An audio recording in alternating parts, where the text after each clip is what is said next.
Hello बच्चों, कैसे हैं आप सब। आई होप आप सभी अच्छे होंगे। आप सबकी पढ़ाई बहुत अच्छी चल रही होगी। तो बेटा स्टार्ट करें। बेटा लास्ट क्लास तक हमने देखा था ह्यूमन रिप्रोडक्शन में male and female reproductive system.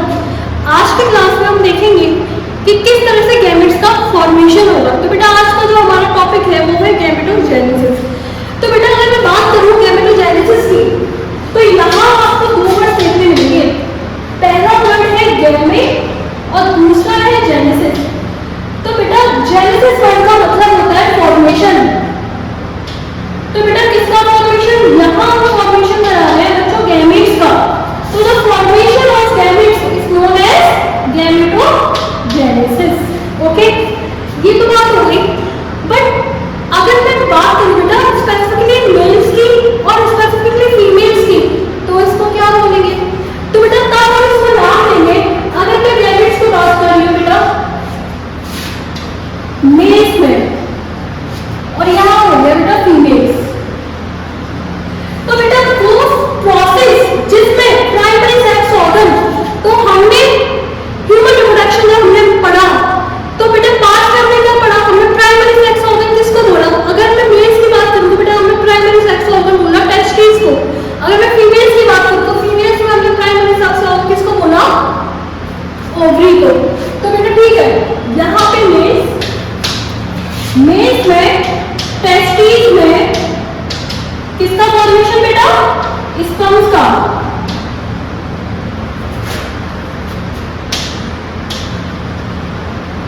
और यहाँ फीमेल्स में ओवरी में ओवा का फॉर्मेशन। इस प्रोसेस को हम क्या बोलेंगे? मेल्स में हमने इस प्रोसेस को बेटा नाम दिया स्पर्मेटोजेनेसिस, और फीमेल्स में हमने इसको क्या बोला बेटा? oogenesis। ठीक है बेटा, आज का हमारा टॉपिक है बच्चों स्पर्मेटोजेनेसिस। आज की क्लास में हम स्पेसिफिकली देखेंगे कि मेल्स में स्पर्म्स का फॉर्मेशन कैसे होता है। ओके, तो बेटा ये तो बात हो गई इतनी, ये तो नॉर्मल सी बात हो गई। ठीक है, अगर हमने बात करूं बेटा एनसीईआरटी को डेफिनेशन दी है, एनसीईआरटी ने बेटा डेफिनेशन दे रखी है गैमेटोजेनेसिस की, एक्सप्लेन करती है पेज नंबर 31 पे। ठीक है, एनसीईआरटी पेज नंबर 31 ओपन करिए। वहां बोलते हैं कि यहाँ तो बात कर रही है नॉर्मल कि टेस्टिस से क्या बन रहा है स्पर्म का, लेकिन कैसे अगर मैं मोर स्पेसिफिकली बात करूं तो इनमेच्योर स्पर्मेटोगोनिया कौन से बेटा? अब ये होती कहाँ है, कैसे होती है, तो हम आगे देखेंगे। अभी हम डेफिनेशन देख रहे हैं। तो इनमेच्योर स्पर्मेटोगोनिया जब क्या बनाएंगी? स्पर्मेटोजोआ। इस प्रोसेस को हम क्या बोलेंगे बेटा? स्पर्मेटोजेनेसिस। ठीक है, तो ये तो बात हो गई, डेफिनेशन देख ली। अब हमें बेटा ये देखना है कि कहाँ होगी, कैसे होगी और कब तक होगी। ठीक है, तो बेटा अगर मैं बात करती हूँ स्पर्मेटोजेनेसिस की, तो बेटा ये जो प्रोसेस है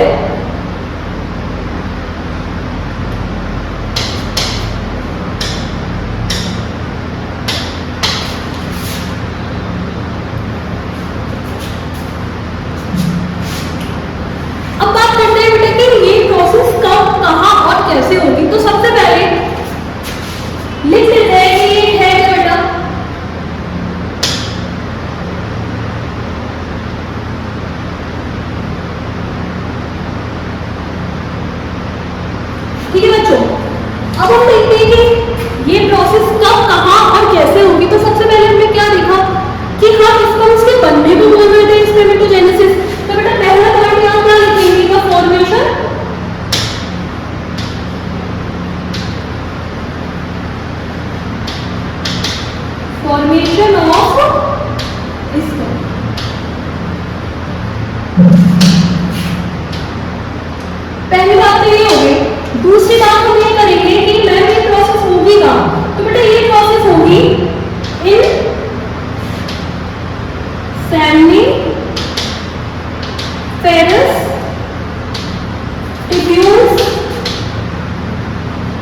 देखो हमें यहाँ पे देखने मिला बच्चों, ये देखो यहाँ पे हमें बेटा दो साइड की सेल्स देखने मिलेंगी, ठीक है, एक तो क्रोमैटिन और दूसरे कॉर्निया। उनके स्ट्रक्चर्स के बेसिस पे हमने उनको दो पार्ट में डिफरेंशिएट कर दिया। तो एक को तो पहले बोला, एक को हमने नाम दिया बेटा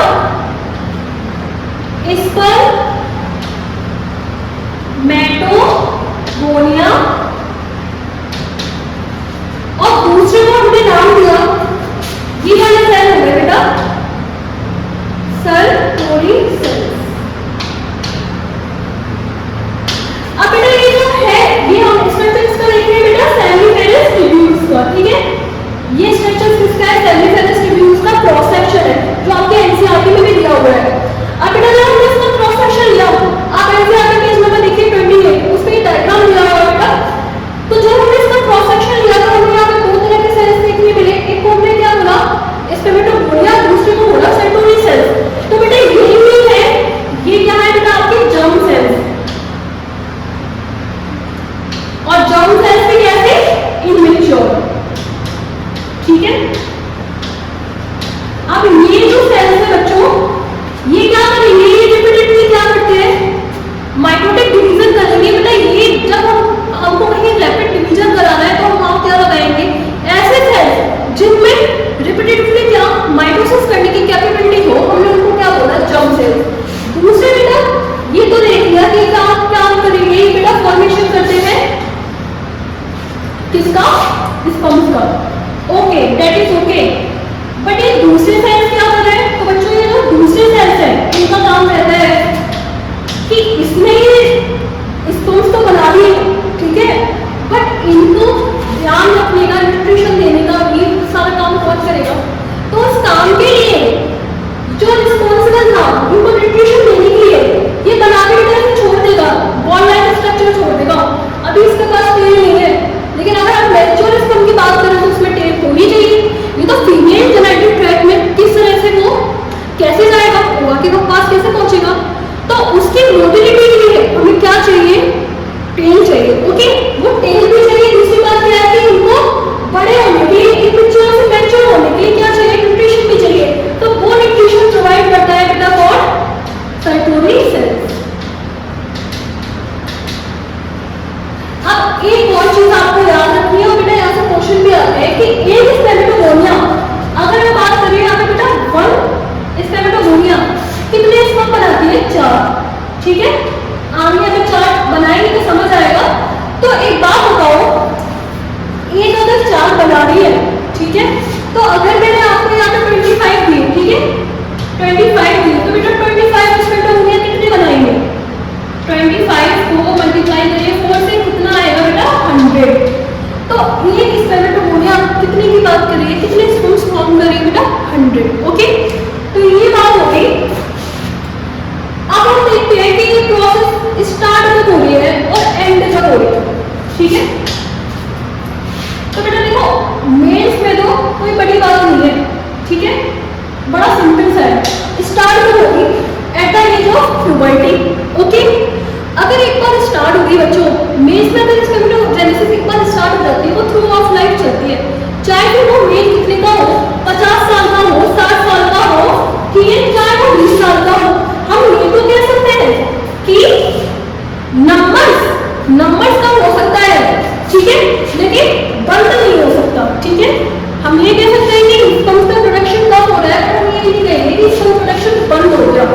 बट इसके अपोजिट अगर मैं बात करूं, किसकी oogenesis, आपके एनसीईआरटी में बोलती है कि oogenesis is markedly different from spermatogenesis. But why, the reason is कि एक तो रीजन यही हो गया, कि एक तो ये स्टार्ट होती है किससे, स्टार्ट तो हमने कर दी बेटा कहां से, प्यूबर्टी से, बट इसका एंड कहां होगा, एंड नहीं है बेटा, ये क्या चलेगी, ये अब चलेगी through out the life, okay,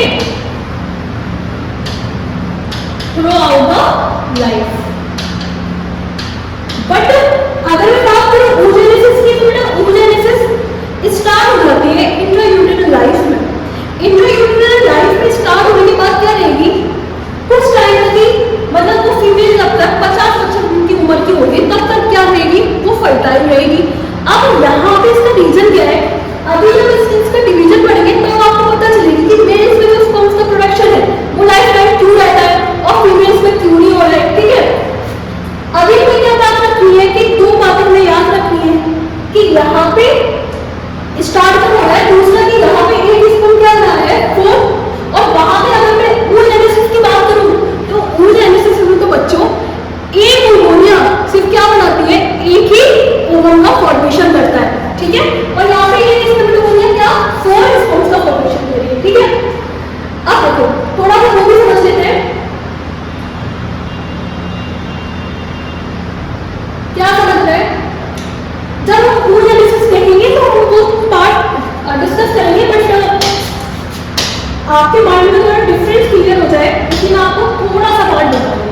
बच्चों?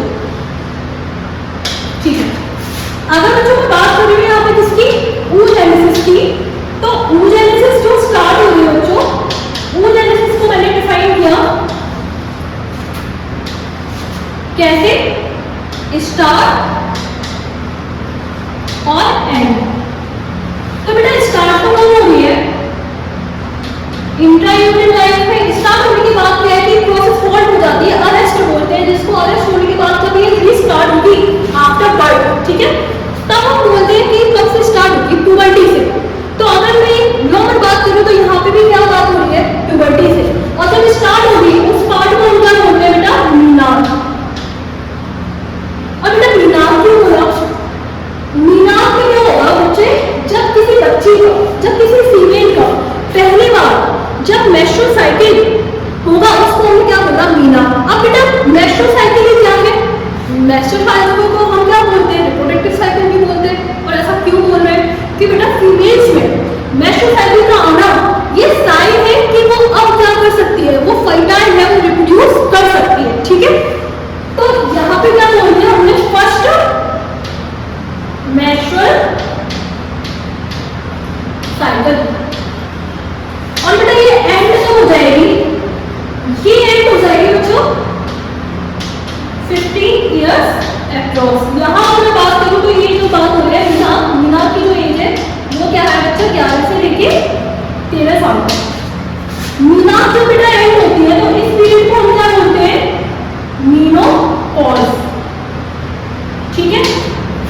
अब इन्हीं दोनों फेजेस के बीच का जो ये डिफरेंस है ना, इन दोनों फेजेस के बीच के डिफरेंस को हम क्या बोलेंगे कि एक लेडी एक फीमेल इन्हीं दोनों पीरियड के बीच में क्या रहेगी, फर्टाइल रहेगी। द रिप्रोडक्टिव और fertile age of any female, इसका कोई भी एक्सेप्शन नहीं है, ठीक है। अगर मैं मैमल्स की बात करूँ, अगर मैं अपनी बात करूँ, अगर मैं फीमेल्स की बात कर रही हूँ तो उनमें क्या होगा, स्टार्टिंग क्या होगी बेटा, मीनाक में। जिन लोगों में क्या मेंस्ट्रुअल साइकिल में बेटा 3 ही उसमें चलती है, वो सब उसका पार्ट है, ठीक है। उनमें क्या होगा बेटा, स्टार्ट हो रहा है मीनाक को, एंड हो रहा है मीनोपॉज पे, उसके बीच के फेज को हमें क्या होगा, reproductive phase of female life, ठीक है। अब हम अपने टॉपिक पे वापस आते हैं, ये हमने डिफरेंट फेज लिया, ठीक है।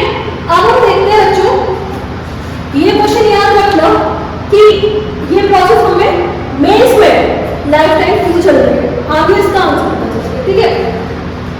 इसके बाद बच्चों आ रहा है ऑरिजिन। ये तो हमने सुन लिया कि oogenesis क्या बना रही है, ओवा बना रही है, और स्पर्मेटोगोनिया क्या बना रही है, स्पर्म बना रही है। बट ये आ कहाँ से रहे हैं, ये क्वेश्चन आना चाहिए ना माइंड में, ठीक है बच्चों।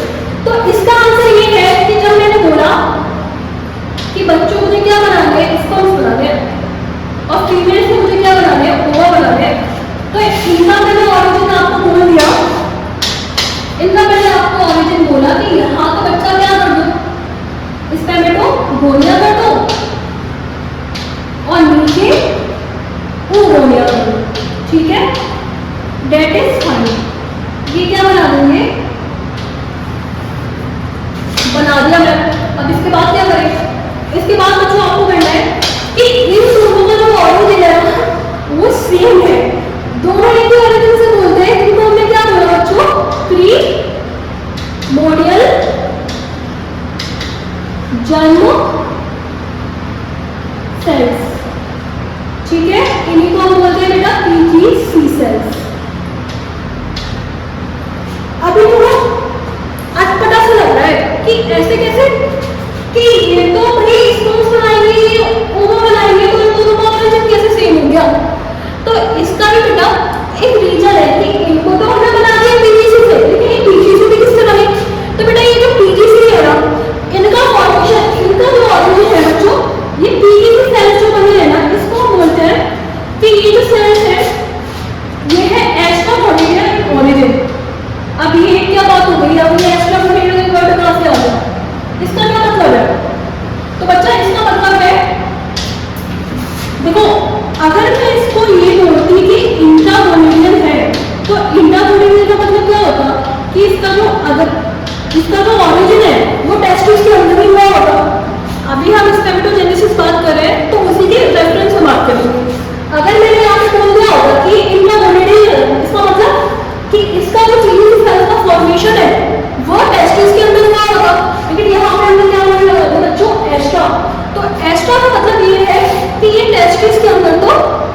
बने, मतलब गोनेट्स के अंदर तो नहीं बने, तो फिर ये कहाँ से आए?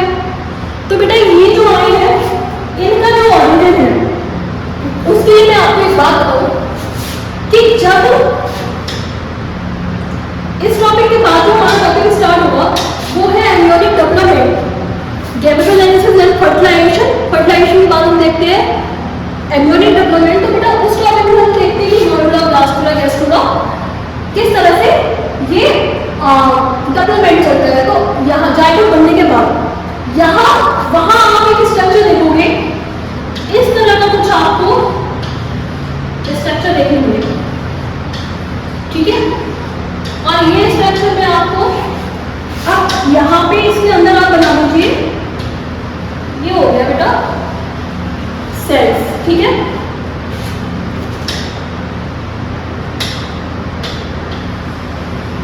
ये वाली जो लेयर है, ठीक है, इसको मैंने बोल दिया बेटा ट्रोफोब्लास्ट। ट्रोफोब्लास्ट। और ये जो अंदर है इसको बेटा मैंने क्या बोला? इनर सेल मास, ठीक है। ये जो स्ट्रक्चर है ये जस्ट इम्प्लांटेशन होने से जस्ट पहले वाला जो स्ट्रक्चर है, अब मैंने क्या बोल दिया बेटा, ये जो बेटा ट्रोफोब्लास्ट है इसी को मैंने क्या बोला, यही जाके किसकी फॉर्मेशन कर रहा है बेटा, यही फॉर्म करेगा क्या, किसकी फॉर्मेशन करानी है हमें, पीजीसी सेल्स की। तो जो पीजीसी सेल्स के लिए रिस्पॉन्सिबल है बेटा कौन है, ट्रोफोब्लास्ट सेल्स। ट्रोफोब्लास्ट सेल्स बेटा तीन चीजें बनाते हैं, ठीक है।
यहाँ पे आपको क्या देखने मिलेगी बच्चों,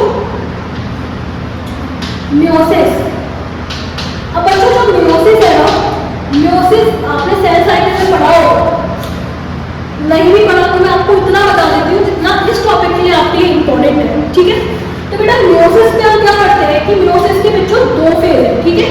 एक को तो हमने क्या बोला, मियोसिस 1, और दूसरे को हम बोलेंगे बच्चों मियोसिस 2,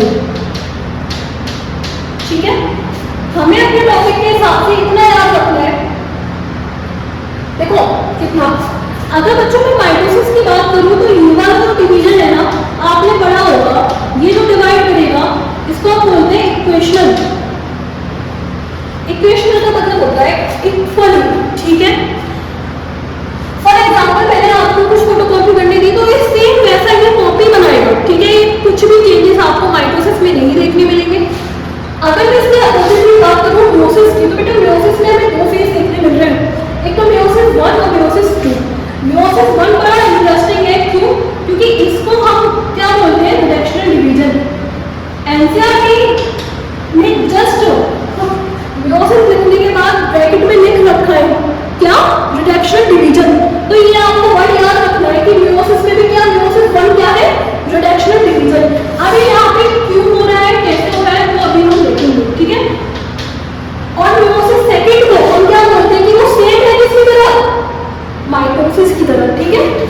अगर मैंने इसको सेम बोल दिया बच्चों तो ये क्या हो जाएगी, इक्वेशनल, ठीक है। इसको हमने क्या बोल दिया, इक्वेशनल।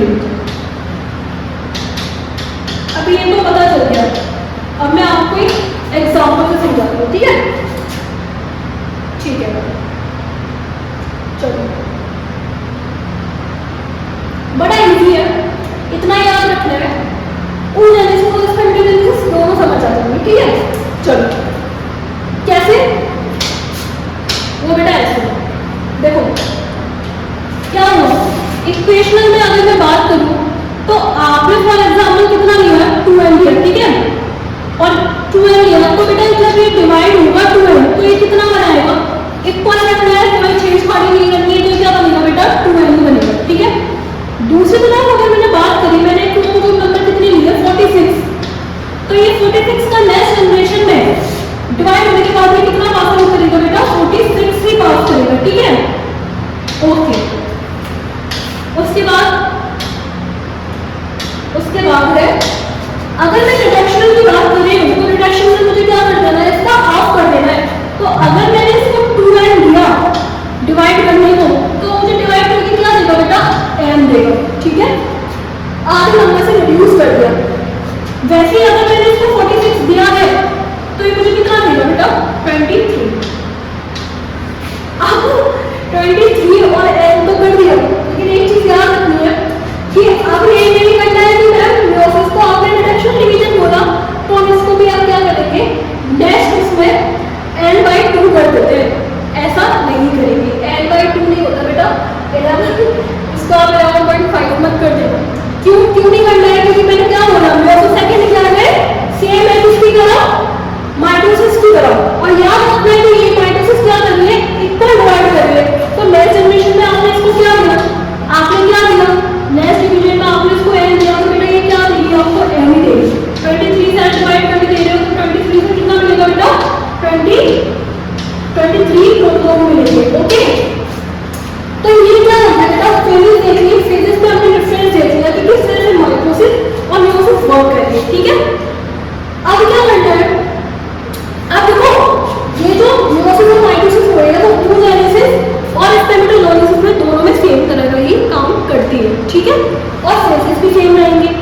हमें वहां क्या चेंज कर देना है, सिर्फ सेल्स के नाम चेंज कर देने हैं और पोलर बॉडी का फॉर्मेशन करेंगे। पोलर बॉडी आपको यहाँ देखने नहीं मिलेगी। अब स्टार्ट करते हैं, ठीक है। तो बेटा स्पेमेटोजेनेसिस में मैंने आपको क्या बताया, सबसे पहले हमें किसका फॉर्मेशन करना है,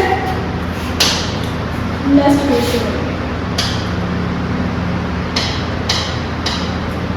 सबसे पहले बच्चों हम क्या बनाएंगे, पीजीसी सेल चाहिए होंगे हमें, है ना।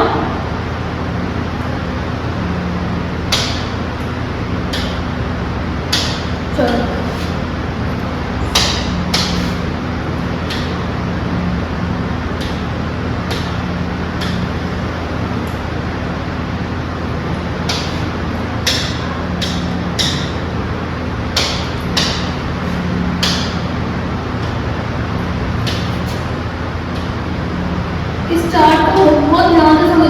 भी आपके एनसीईआरटी में भी बच्चों गिवन है। Okay,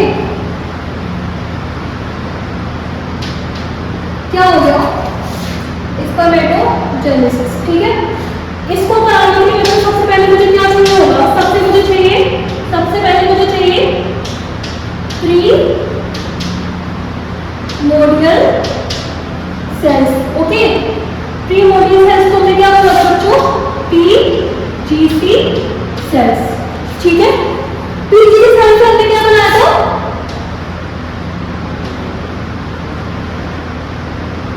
spermatogonium.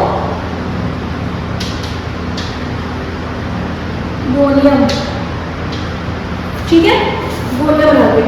अभी तो हमने क्या लगाया, कोई डिवीजन लगाया, कोई डिवीजन नहीं लगाया, कुछ नहीं लगाया। तो अब लगाएंगे। अब हम क्या करेंगे, इसमें पहली बार क्या कराया हमने, पहली बार बच्चों इसमें हम क्या कराएंगे, माइटोसिस। अगर मैंने माइटोसिस लगा दिया तो क्या याद रखना है कि इक्वल डिवाइड करना है। अगर इक्वल डिवाइड करना है तो ये क्या लेके आएगी, ये बच्चा लेके आएगी 2 ठीक है, और क्रोमोसोम कितने रहे होंगे, 46, 44 प्लस एक्स प्लस वाई। ठीक है, ये दोनों चीज आपको याद रखनी है क्योंकि जो क्वेश्चन फर्स्ट टाइम है वो यहीं से फंसेगा। 12, अगर मैंने कोई डिवीजन नहीं लगाया तो ये क्या हो गया, 12 हो गया, और क्रोमोसोम नंबर क्या हो गया बेटा, 46। ठीक है, पहली बार मैंने माइटोसिस लगा दी, तो माइटोसिस लगने के बाद ये सेल किसमें कन्वर्ट होगी, अभी कन्वर्ट होगी बच्चों स्पर्मेटोगोनियम ए और स्पर्मेटोगोनियम बी। अब क्वेश्चन ये आता है कि मैं आपसे क्या बोल रही हूं, मैंने आपसे बोला कि जो डिवीजन है बच्चों, माइटोसिस तो क्या करिए, माइटोसिस तो कौन पे बनाती है। ओके, मैंने आपसे जस्ट इससे पहले बोला था, क्वेश्चन आपके माइंड में आना चाहिए। ठीक है, कि माइटोसिस से मैंने आपको बोला कि ये क्या बनाएंगी, कॉपी बनाएंगी। ओके मैम, ये तो हम समझ गए। अगर ये कॉपी बना रही है तो ये ए और बी क्यों बना रही है, दोनों को ये होना चाहिए तो बेटा उसका रीजन ये है, इसलिए पीछे रीजन छुपा हुआ है कि मेंस में क्या रहता है, स्पर्मेटोजेनेसिस लाइफ टाइम क्यों चलती है, उसका रीजन बेटा ये है। ठीक है, अब हमें क्या करना है, अब इसको ध्यान से समझना। ठीक है, देखो कितना इंटरेस्टिंग है। यहाँ पे मैंने क्या लगाया था, माइटोसिस लगाई, माइटोसिस लगाई तो ये क्या थे 2n, तो ये भी क्या रहे होंगे 2n। अब मैंने इनको क्या किया, पहले डिवाइड किया। ठीक है, इसको मैंने दोबारा से डिवाइड करूंगी। अब जब मैंने इसका डिवीजन लगाया तो बेटा यहाँ पे जो स्पर्मेटोगोनियम 1 है, एक सेल में क्या होगा बेटा, माइटोसिस दोबारा से होगा, और एक सेल क्या करती है, अपने साइज को इंक्रीज करती है। ठीक है, ठीक है बच्चों, तो यहाँ पे ये वाली जो सेल थी, देखो मैंने जो स्पर्मेटोगोनियम बी है ना, उसको तो मैंने क्या कर दिया, साइज इंक्रीज करने के लिए रख दिया। ठीक है, अगर इसने साइज इंक्रीज किया, ठीक है, तो ये साइज इंक्रीज करके बच्चों क्या बनाएगी, ये यहाँ पे बनाएगी बेटा प्राइमरी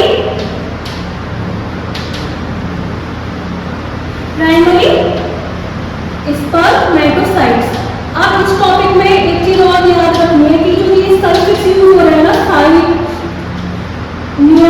गोनिया ने याद रखना। ठीक है, दूसरा मैंने बेटा इसका साइज इंक्रीज कराया तो मैंने यहाँ पे क्या बना दिया, प्राइमरी स्पर्मेटोसाइट्स।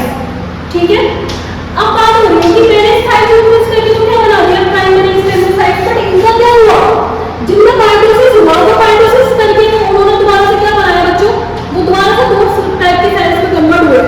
एक तो क्या बनाया, एक ने दोबारा से एक का फॉर्मेशन किया स्पर्मेटोगोनियम ए, और दूसरे ने क्या फॉर्म किया, स्पर्मेटोगोनियम बी। ठीक है, अब क्या बनाया होगा, इस ए में दोबारा से डिवाइड होकर इन्होंने क्या बनाया होगा, स्पर्मेटोगोनियम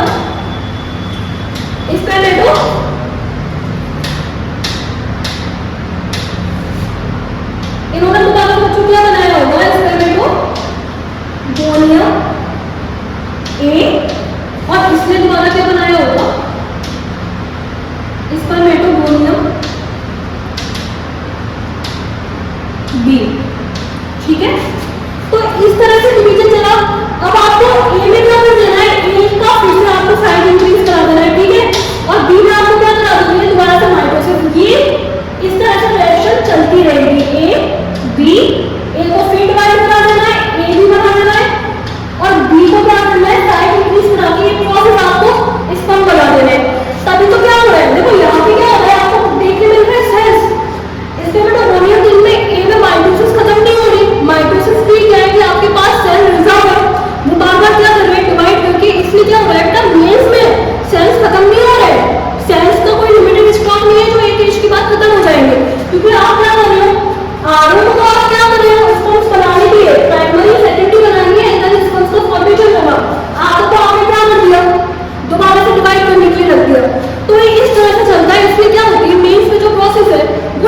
टाइम चलेगी।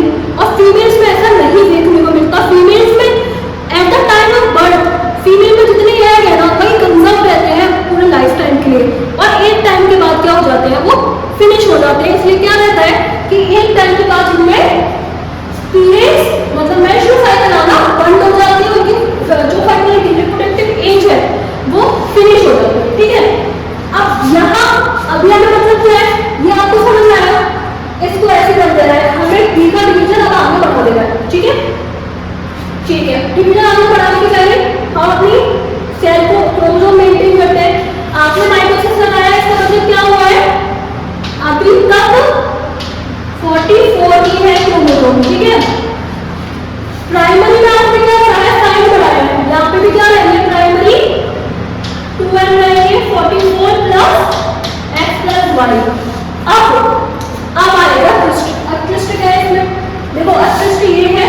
अब पहली बार हम क्या लगाएंगे, पहली बार हम बेटा इसमें हमें देखने मिलेगा मियोसिस। पहला डिवीजन हमने अब आगे लगाया। अगर मैं बात करूं बेटा मियोसिस की, तो अगर मैं बेटा इसमें मियोसिस लगा रही हूं तो क्या होगा, सेल का नंबर अब क्या होगा, अब रह जाएगा बेटा हाफ। ठीक है, तो प्राइमरी में मैंने अब किसका फॉर्मेशन किया, सेकेंडरी स्पर्मेटोसाइट्स।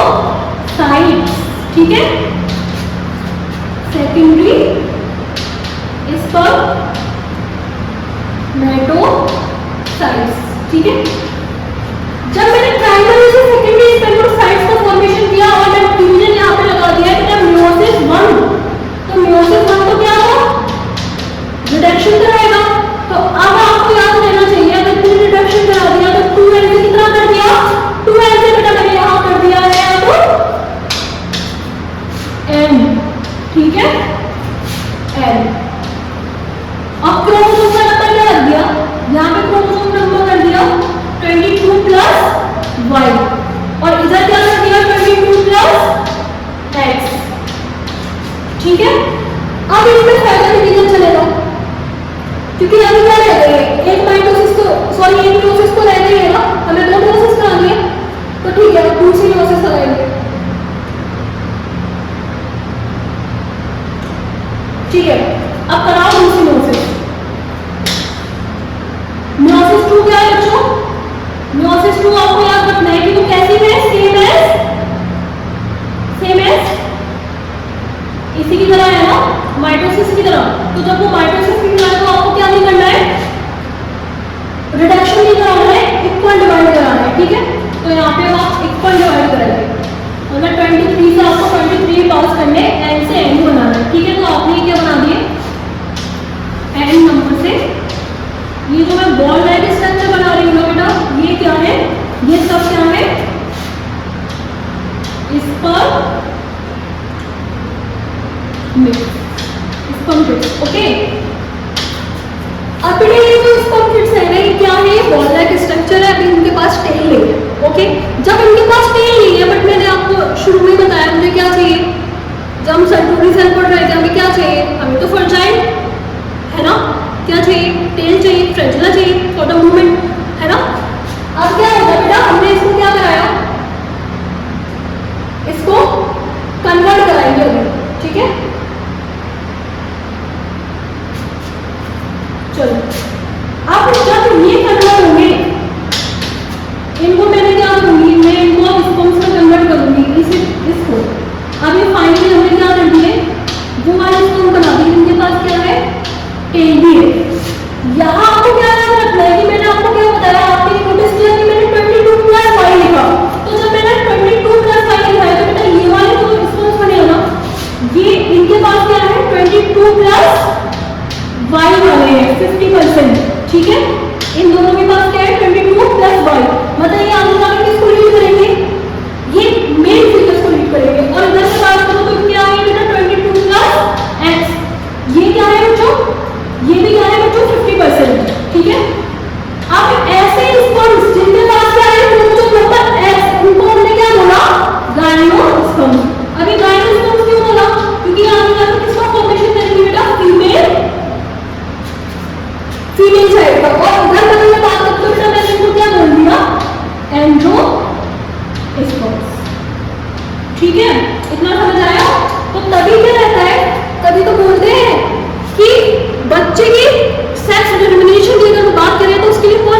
ये गलत। एक और चीज आपको याद रखनी है कि जब इस पर फिर से क्या बन रहा है, स्पॉन्ज बन रहा है, ठीक है।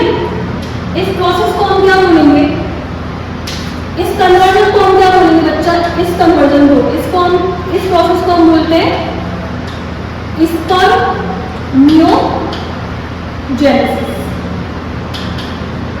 ठीक है।